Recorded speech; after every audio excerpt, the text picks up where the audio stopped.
It is hard to believe that baseball in the Olympics is a sport that has only really been played since 1984. Even after the historic top amateur and collegiate players assembled to compete in Los Angeles for Team USA, the sport still has had only lukewarm at best following in the Olympic Games. This presentation is to remember the first Team USA baseball team that was assembled in the historic 1984 Olympics. Before we cover 1984, also a novel written in the late 1940s, and also an excellent title of a Van Halen album, we will talk about the history of baseball in the Olympics. Baseball was considered a demonstration sport in the Olympics.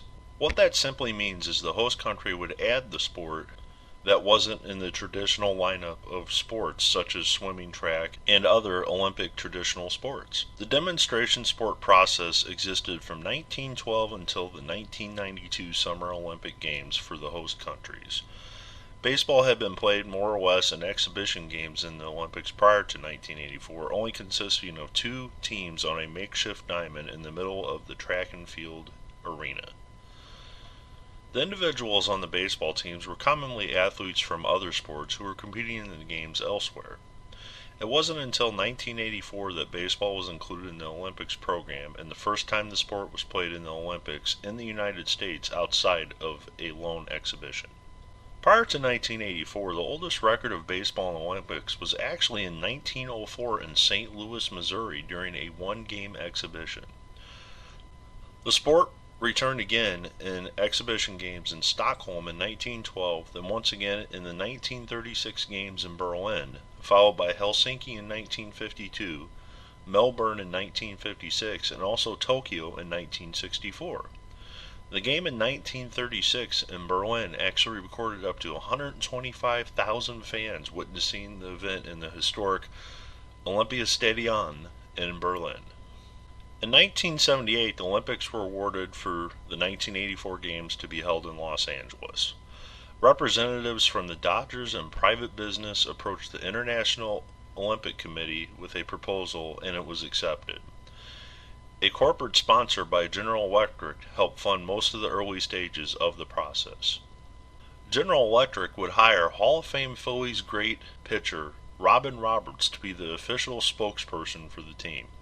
So who became the coaches, and how did they select the staff to coach the team? Famous college baseball coach Rod Dedeaux was selected to coach the team. In the fall of 1983, 63 one-day tryout camps were held in 46 states throughout the country. Out of the 3,000 tryouts ranging from a 12-year-old girl to a 43-year-old man, 76 were selected to a final tryout in Louisville in October of 1983. From there, the top college players were narrowed to 44. These 44 would return to their colleges and carefully be scouted through the spring of 1984. MLB agreed to allow any players who signed pro contracts to still be eligible for playing on the roster to represent Team USA. In June of '84, the players would return to Louisville as a base camp for the team and would play almost every day or train from June 11th to July 31st with very few days off. They would tour 33 U.S. cities, tuning up playing local college teams. From the 44 that were originally invited, only 30 were selected to travel, and by July 14th, the roster was set to only 20 players who would be selected to make the final trip to Los Angeles to compete in the games. Of the 20 players, 18 of the players had been drafted or would be drafted the following year in the first round of the Major League Baseball draft. 17 of these players would eventually become major leaguers, some having long, illustrious careers. As of right now, only one is in the Major League Baseball Hall of Fame, and that is Barry Larkin. Hopefully one day, perhaps, baseball will induct the entire team, similar to the basketball Dream Team that was inducted in the Basketball Hall of Fame from 1992. After the trip to Los Angeles, Team USA competed against 7 other countries for the top bragging rights in baseball. These teams were Chinese Taipei, Italy, the Dominican Republic, Canada, Japan, Korea, and Nicaragua. Each game averaged over 48,000 fans packed into Dodger Stadium in just an 8-day span of games. In round one, Team USA barely squeaked by the Chinese Taipei team, narrowly winning 2-1. Team USA would then crush Italy in round two, 16-1, then follow up round three with a walloping of the Dominican Republic at 12-0.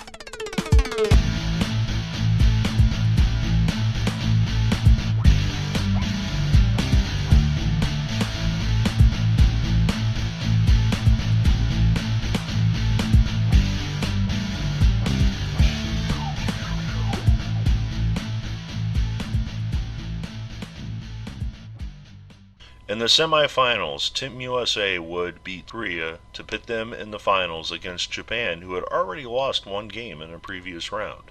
The magic faltered that day in August, and the Japanese team defeated the United States 6-3.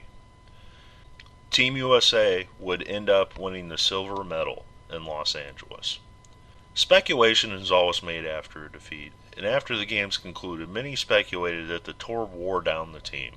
Many of the players had never really traveled before, and the tour would take a toll on them, finding them up very early in the morning and catching a bus or plane to the next city day after day.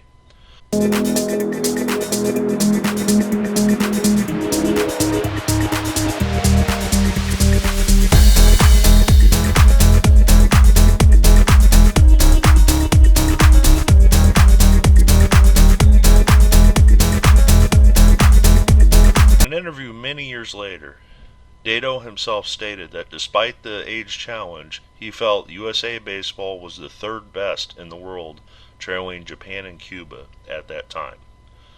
Cuba was going to compete in Los Angeles in 1984, but decided to boycott the Olympics that year and did not compete in the 1984 Olympic Games. Despite not bringing home the gold in 1984, the 1984 Olympic baseball team laid the groundwork for international competition that is still alive today. The development of Team USA baseball would not exist without the 1984 Olympics. Team USA is something now that many young players dream of playing for even while they're in high school. It has also showcased the game of baseball internationally. The development of players from Japan, Korea, the Dominican Republic, and so many other countries around the world would eventually find its way as a normal in Major League Baseball. Another thing that the 1984 Olympics established was the development of the World Baseball Classic. The World Baseball Classic is played internationally by so many countries still to this day and continues to develop every time they have a different tournament.